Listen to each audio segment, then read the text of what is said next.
Үшүр бул жерден чыккан нерсени айтылат. Үшүр деген сөз негизи 1/10 деген сөз. Араб тилиндеги ашара деген сөздөн чыккан. 1/10 үшүр дейт. Бул үшүрдө айтылат, бирок негизи эки түрү бар. Үшүр, нисфил үшүр бар.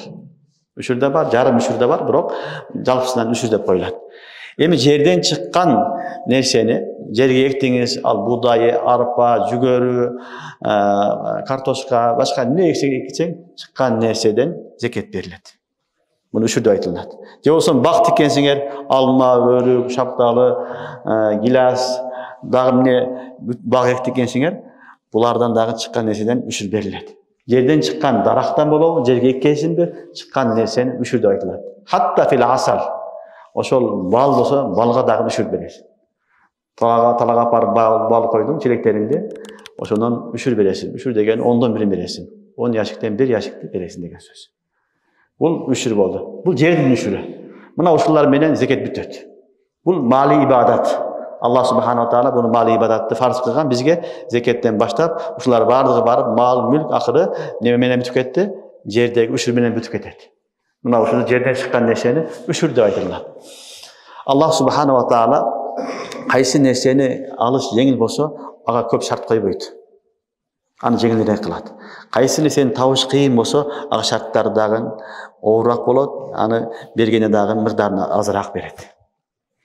Ошон үчүн эң оңой табуу бул дыйканчылык кылып таап коюу болот. Эгесин, суу коесун, өсүп калат. Ошон үчүн Аллах субхана ва таала буга үшүр койгон. Үшүр 1/10. Ал эми зекеттер келгенде 40/1, 2,5%, 40/1 болуп атпайбы? Аны табыш кыйыныраак, менен күчтүүрөөк болот.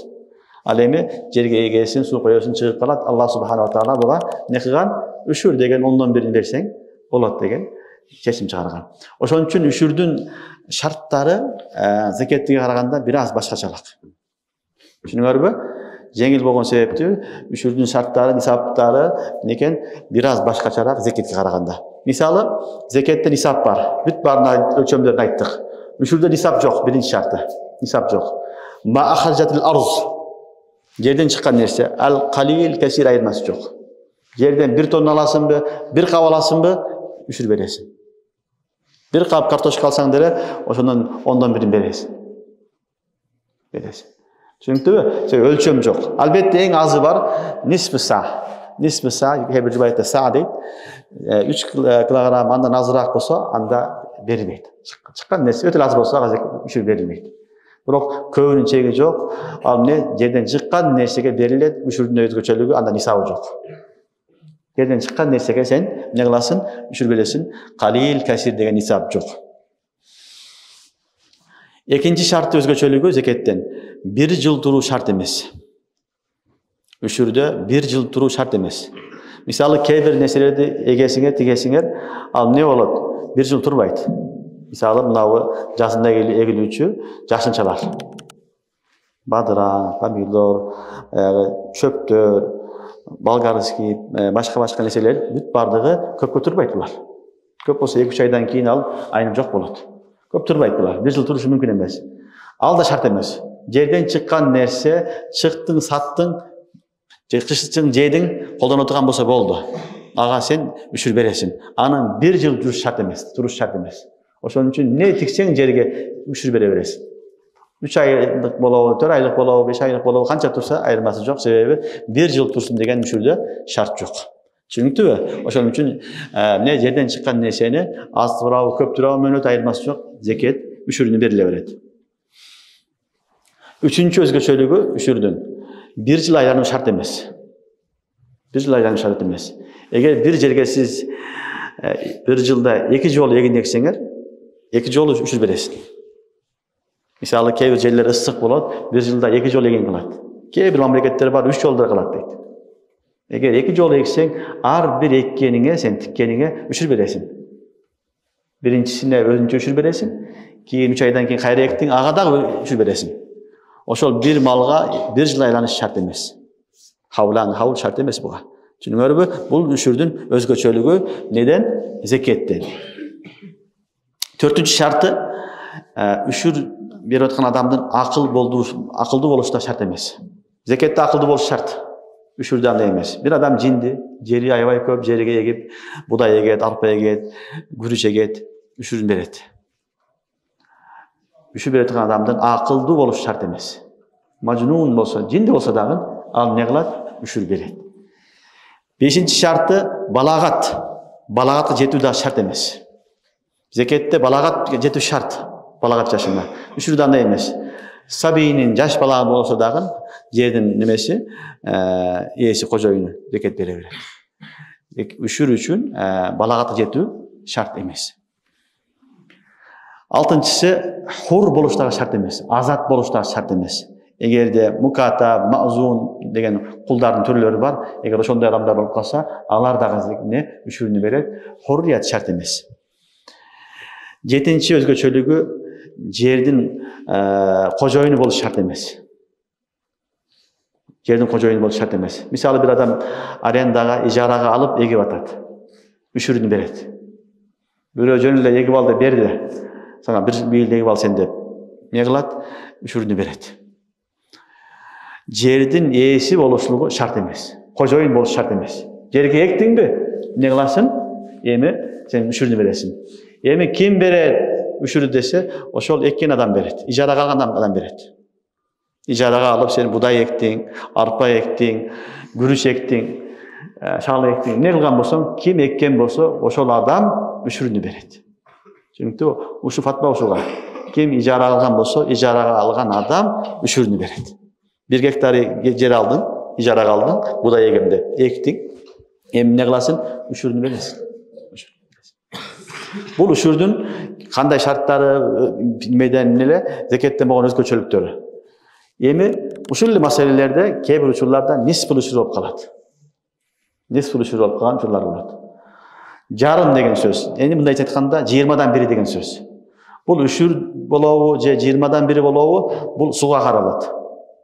Эгерде суу мэйнет менен келген болсо, анда шарият жеңилдик кылат дагы 20-дан 1-ни бересиң дейт. 20-дан 1-ни нисфул үшүр деп айтат. Эгерде мэйнет кылбаган болсо, агынды суу жамгыр жаап, булактан, дарыядан сугарып атасың, акча төлөбөй эле, анда үшүр бересиң. Ошон үчүн ушул эле сүрөттөр барында бир адам кудук казып суу чыгарды.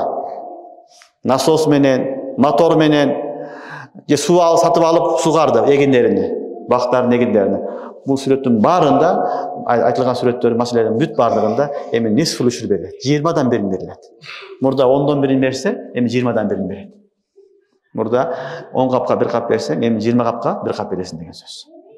Бул шариаттын жеңилдиги. Демек, сууду сатып алсаң, кудук казып чыгарсаң, же болбосо мотор менен, насос менен, башка сүрөттөр менен, кыскасы мэйнет менен алып келген болсоң, шарият аны эске алат да жеңилдик берет. Ал эмнеке? Нисфул үшүр берет. Түшүнүктүбү? Эгерде андай болбосо, агынды суу дарыядан сугарып атасың, көлчөктөрдөн, булактардан же кайракы Алла Таала өзү жамгыр жаадырып, эгин болуп атат. Бул сүрөттөрдө үшүр берилет. Үшүр берилет. Мына ушул сүрөттөрдү үшүр дейилет. Сатып алган акча короткон учурларды шариятыбыз нисфул үшүр дейилет. Түшүнүктүбү? Ошон үчүн үшүр маселеси дагы өтө ахам. Эгерде бир адам үшүрүнү бербеген болсо, анын таракасынан калган малынан үшүр алынат. Эгерде бербей өтүп кеткен болсо, анда үшүрүнү алып туруп, анан калгандарын осуятка, башка жактарына, мирас калууга бөлүп берилет. Себеби бул анын түзмө-түз милдети болгон моюнундагы. Үшүрдү бергенге аракет кылыш керек. Албетте үшүрдө бир маселени түшүнүп алыш керек.